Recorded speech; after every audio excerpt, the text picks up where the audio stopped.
Ça y est, les Bleus sont qualifiés pour les quarts de finale. Alors vous devez l'entendre, j'ai pas trop de voix, je viens de vivre le match à la fan zone de Toulouse. Il y avait beaucoup d'ambiance. C'était absolument génial, c'était magnifique, vraiment. Un match en plus qui a été exceptionnel. Les Bleus se sont imposés 60-7 face à l'Italie. C'est très dur pour cette équipe italienne qu'on attendait à un meilleur niveau. Et les Bleus, en fait, c'est parfait. On nous avait dit que les Bleus étaient prêts. Le staff nous avait répété que le pic de forme devait avoir lieu pour ce pseudo huitième de finale et les quarts de finale qui vont arriver.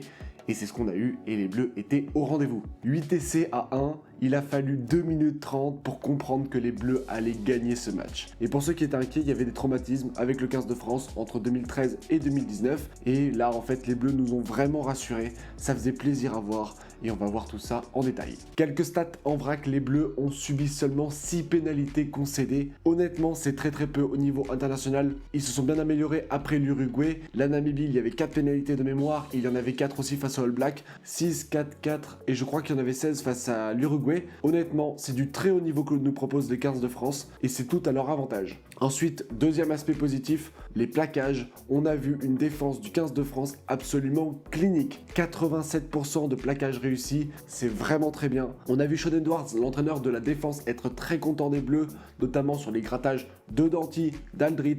Donc ça, c'est très positif, encore une fois. Et ensuite, une autre statistique que je trouve très intéressante, c'est les offloads, donc c'est les passes après contact. Là, on en a eu 10 dans ce match, et à chaque fois, elles ont eu lieu à des moments très importants, notamment sur l'essai de Ramos, où on voit que les passes vont avoir lieu après le contact. Ça, c'est magnifique, c'est bien fait. On met 8 essais face aux Italiens qui n'en mettent qu'un seul, c'est parfait. On prend moins de points que les All Blacks, c'est quand même pas rien. C'est une victoire bonifiée qui sublime complètement cette phase de poule qui est amplement réussie pour notre 15 de France. On y croit jusqu'au bout, on est unis pour ce rêve. Et voilà, maintenant on peut être confiant pour ces quarts de finale qui vont arriver, soit contre l'Afrique du Sud, soit contre l'Irlande ou contre l'Écosse. Je n'ai pas encore vu le match, c'est pour ça que je vous le dis. On va voir ce que ça va donner entre l'Irlande et l'Écosse notamment. Et ensuite pour moi on va parler d'un joueur qui pour moi est capital, c'est Darmian Penaud. Beaucoup trop de fois on dit qu'il est impressionnant, qu'il est très fort, qu'il marque des essais, mais là ça devient quand même très intéressant. Il a marqué un doublé, ce qui le place maintenant au deuxième rang des marqueurs d'essais dans l'histoire du 15 de France. C'est légendaire. Je vous le dis, c'est légendaire. On a un joueur qui est hors norme, qui est exceptionnel. Il a un match encore parfait. En défense, il ne s'échappe pas au plaquage, même s'il en loupe un. 7 défenseurs battus sur ce match. C'est fou. Il fait une passe au pied magnifique pour Biel Barré. Évidemment, il y a d'autres joueurs qui ont eu beaucoup d'importance. J'ai une pensée notamment pour Charles Livon et Grégory Aldrit qui sont très solides, que ce soit en termes de plaquage ou de ballon porté en main. C'est très impressionnant à ce niveau-là. Le 15 de France a réussi à dérouler face à l'Italie qui n'avait pas de solution. Et je voudrais m'attarder sur un essai qui pour moi a été très révélateur. C'est le dernier essai, celui de Yoran Moefana, le deuxième qu'il met. Et ça montre encore toute l'intelligence d'esprit qu'ont les joueurs du 15 de France passé la 70e. Et ça, c'est très agréable à voir. On est à la 75e et là j'ai vu tout de suite qu'il y allait avoir une combinaison. On a Couillou qui est le demi-mêlée remplaçant qui est rentré à la 50e, qui va normalement prendre le ballon dans le ruck pour l'éjecter. Et là il se désintéresse du ballon pour rentrer dans l'alignement.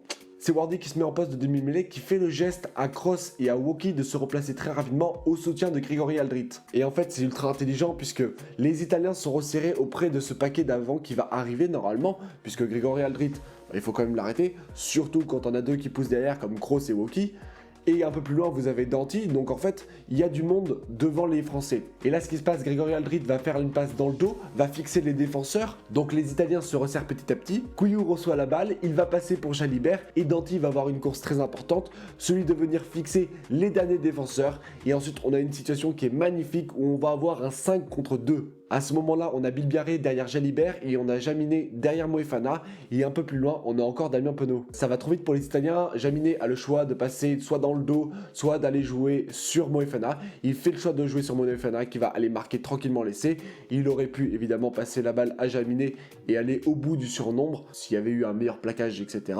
On lui en aurait voulu. Là, c'est pas le cas. L'essai a été marqué. Mais en tout cas, c'est une situation encore qui est très intéressante qui montre que les Bleus ont été très conscients et ont mis en place leur jeu tranquillement, en respectant l'adversaire toujours, bien évidemment. Et ça donne des essais magnifiques et celui-là est vraiment beau. Concernant l'Italie, j'ai pas grand chose à dire puisqu'ils n'ont pas proposé beaucoup de jeux. Je trouvais en fait que les leaders comme Garbizzi, comme Lamaro n'ont pas été assez présents et en fait je trouve que le comportement de Garbizzi n'est pas forcément assez bon, de devoir souffler constamment dès qu'il prenne un essai. C'est un langage corporel qui n'est pas forcément positif pour son équipe et comme c'est censé être un leader, il est plus là pour encourager plutôt que souffler. Avec cette troisième place, l'Italie est officiellement qualifiée pour la Coupe du Monde qui va avoir lieu dans 4 ans en Australie. Les Bleus sont premiers de leur poule qu'ils ont dominé de A à Z. Les Néo-Zélandais sont eux aussi qualifiés et on va voir après en fonction du week-end contre qui ils vont jouer. Honnêtement, merci les Bleus parce que vous nous faites vibrer, vous nous avez fait vibrer face à la Namibie, vous nous faites vibrer face à l'Italie, on y croit jusqu'au bout, je vous soutiens à fond et je pense que vous qui regardez,